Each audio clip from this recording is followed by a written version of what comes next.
The office was buzzing with the usual Monday morning rush.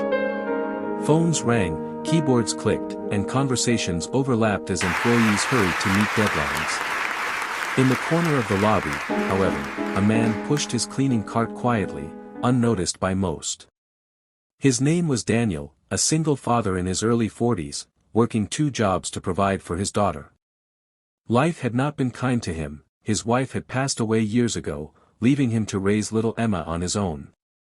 He had once dreamed of being a musician, but dreams had a way of getting buried under bills, responsibilities, and survival.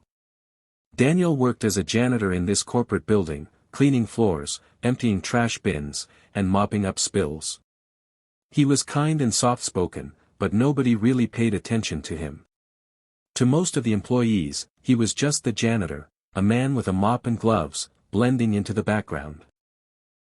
Yet behind his tired eyes and rough hands was a man who carried a deep love for music, a gift he had put aside for the sake of his daughter. On this particular day, a shiny grand piano stood in the lobby. The company had rented it for an upcoming corporate event.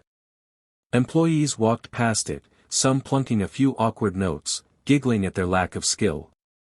A few joked about how no one really knew how to play.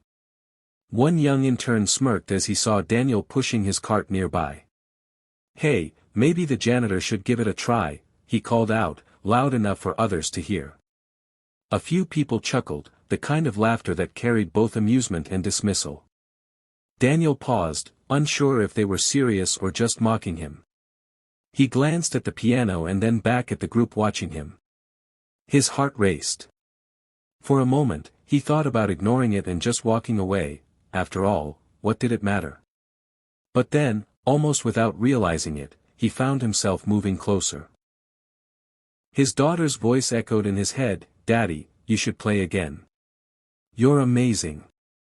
He placed his mop aside and slowly sat on the piano bench.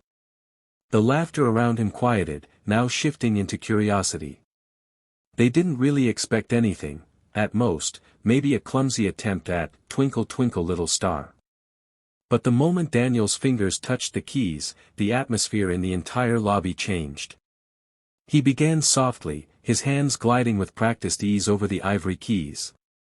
A gentle melody filled the air, delicate yet powerful, carrying an emotion so raw that people instantly stopped what they were doing. Conversations halted, footsteps froze, even phones were lowered. The room fell silent except for the sound of his music. His playing grew stronger, each note flowing with passion, weaving a story of love, loss, and resilience. Decades of hidden talent spilled out as if the piano had been waiting for him all along. The janitor that everyone overlooked was now the center of the room, commanding attention not with authority, but with soul. Employees who had once ignored him stood still, wide-eyed. A receptionist.